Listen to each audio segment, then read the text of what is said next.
नमस्ते, आप सबका स्वागत है। आज ना हम लोग इंग्लिश सीखने वाले हैं और वो भी एक बहुत ही सिंपल सी कहानी के साथ। बिलीव मी, ये बहुत ही मजेदार और आसान तरीका होने वाला है। तो आर यू रेडी?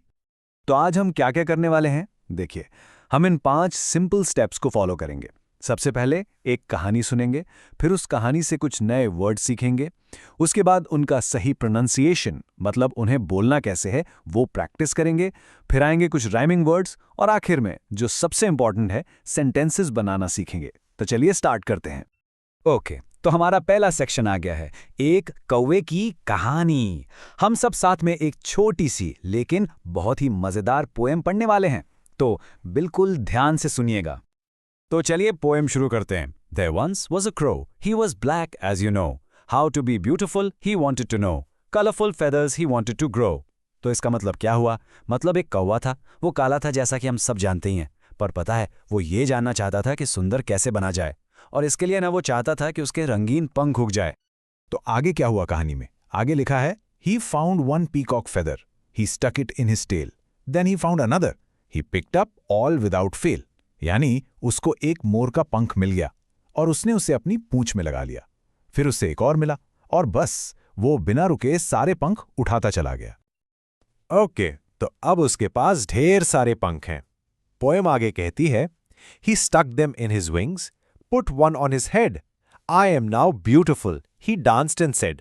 मतलब उसने उन पंखों को अपने परों में यानी विंग्स में लगा लिया और एक को तो अपने सर पर भी लगा लिया, और फिर वो खुशी से नाचने लगा और बोला, मैं अब ब्यूटीफुल हूं।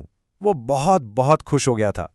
लेकिन तभी दूसरे कौवे उस पर हंसने लगे और उन्होंने कहा, The other crows laughed at him. Oh, what a fool you are! You are beautiful and black. We love you for what you are. इसका मतलब है, ओह तुम कितने बेवकूफ हो, तुम तो काले रंग में ही सुंदर लगते हो, हम तुम्हें वैसे ही प्यार करते हैं जैसे तुम हो। देखिए, इस कहानी का सबसे इंपॉर्टेंट लेसन यही है कि असली सुंदरता रंग में नहीं होती, बल्कि आप जैसे हैं उसी में है। तो ये थी हमारी कहानी। चलिए अब आगे बढ़ते हैं हमारे अगले सेक्शन की तरफ। हमने जो कहानी अभी सुनी ना, अब हम उसमें से कुछ इंपॉर्टेंट नए इंग्लिश वर्ड सीखेंगे। रेडी? ये आपकी वोकैबुलरी बिल्ड करने में बहुत हेल्प करेगा। ओके, स्क्रीन पर देखिए, ये हैं हमारे नए वर्ड्स। मैं हर वर्ड को बिल्कुल आराम से बोलूंगा, आप भी सुनिए। Colourful, feather, wings, picked, full, love, beautiful, peacock and another. इन्हें याद करने की कोशिश जरूर कीजिए। तो इन सब वर्ड्स में से एक बहुत ही इंपॉर्टेंट वर्ड है ब्यूटीफुल, जिसका मतलब आप जानते हैं, सुंदर। इंग्लिश में इसका मतलब है कोई ऐसी चीज जो देखने में या सोचने में बहुत अच्छी लगे या बहुत अट्रैक्टिव हो, जैसा उस कौवे को लग रहा था पंख लगाने के बाद। ओके, नए वर्ड सीखना तो बहुत अच्छी बात है, राइट? लेकिन उन्हें सही तरीके से बोलना, प्रोनाउंस करना, उससे भी ज्यादा जरूरी है। तो इस सेक्शन में हम कुछ वर्ड्स का करेक्ट प्रोनाउंसिएशन प्रैक्टिस करेंगे। तो हमारा पहला वर्ड है पीकॉक। ध्यान से सुनिएगा, पीकॉक। अब आसान बनाने के लिए हम इसे सिलेबल्स में यानी छोटे छोटे हिस्सों में तोड़कर बोलेंगे। रेडी? चलिए मेरे साथ बोलिए, और आप चाहें तो हर हिस्से पर एक छोटी सी ताली भी बजा सकते हैं। पहला हिस्सा है पी, गुड। दूसरा है कॉक, एक्सेलेंट। अब इन दोनों को जोड़ते हैं, पीकॉक, बहुत बढ़िया। ओके, हमारा अगला वर्ड है जो हमने अभी अभी सीखा था, ब्यूटीफुल। हाँ, मैं जानता हूं ये थोड़ा लंबा है, पर डोंट वरी, घबराइए मत, हम इसको भी एकदम आसान बना देंगे। इसके 3 हिस्से हैं, ओके?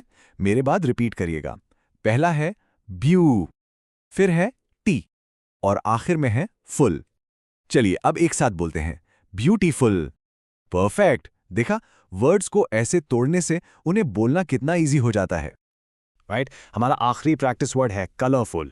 इसको भी हम सिलेबल्स में बोलेंगे। रेडी हैं आप? तो चलिए मेरे साथ, पहला पार्ट को, दूसरा लोअर और तीसरा फुल। अब इन सबको एक साथ मिलाकर बोलते हैं, कलरफुल। शानदार, you are doing great. Okay, next section. अब थोड़ा पढ़ाई से हटकर मस्ती करने का टाइम है। हम एक वर्ड गेम खेलेंगे, अ फन गेम। इससे आपको इंग्लिश वर्ड्स के साउंड्स याद रखने में काफी हेल्प मिलेगी। स्क्रीन पर देखिए, कॉलम ए में कुछ वर्ड्स हैं और हमें कॉलम बी में उससे राइम करने वाली यानी मिलती जुलती आवाज वाली वर्ड का नाम गैस करना है। जैसे पहला है ग्रो। ग्रो से राइम करता है क्रो। Simple right? चलिए अब आप बताइए, पेन से क्या राइम करता है? बिल्कुल सही, हेन। Okay, next one, block. इससे कौन सी बर्ड राइम करती है? Yes, peacock. परफेक्ट। अब है कैरेट। सोचिए, कैरेट और पैरेट। एक्सीलेंट। और लास्ट वाला एरो, इससे राइम करती है स्पैरो। बहुत अच्छे। वाह, बहुत अच्छा।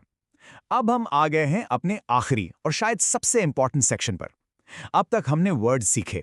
अब हम उन वर्ड्स को यूज करके पूरे इंग्लिश सेंटेंसेस बनाना सीखेंगे। इस टेबल को ध्यान से देखिए। एक सेंटेंस बनाने के लिए आपको बस हर बॉक्स में से एक एक वर्ड चुनना है। ट्रस्ट मी, ये बहुत आसान है। चलिए मैं आपको कुछ एग्जांपल्स दिखाता हूं, आसान हो जाएगा। देखिए, हमने पहले बॉक्स से लिया आई, दूसरे से विल गो, तीसरे से टू अ और चौथे बॉक्स से पार्क। तो पूरा सेंटेंस क्या बना? I will go to a park, जिसका मतलब है मैं एक पार्क में जाऊंगा। चलिए एक और एग्जाम्पल देखते हैं। अब हम लेते हैं शी, फिर विल गो, फिर टू और स्कूल। तो सेंटेंस बन गया she will go to school, यानी वह स्कूल जाएगी। देखा कितना सिंपल है ना? एक लास्ट एग्जाम्पल चलिए लेते हैं, we will go to a farm. इसका मतलब हुआ हम एक खेत पर जाएंगे। अब आपकी बारी, आप इस टेबल को यूज करके अपने खुद के सेंटेंसेस बनाने की कोशिश जरूर कीजिएगा। तो आज हमने उस कौवे की कहानी से ये सीखा कि असली सुंदरता आपके अंदर है। आप जैसे भी हैं, आप वैसे ही खास हैं, स्पेशल हैं। तो जाते जाते मैं आपसे एक सवाल पूछना चाहता हूं। आप अपनी सबसे अच्छी क्वालिटी क्या मानते हैं? What do you consider your best quality? इस पर जरूर सोचना। चलिए अगली बार मिलेंगे। Thank you.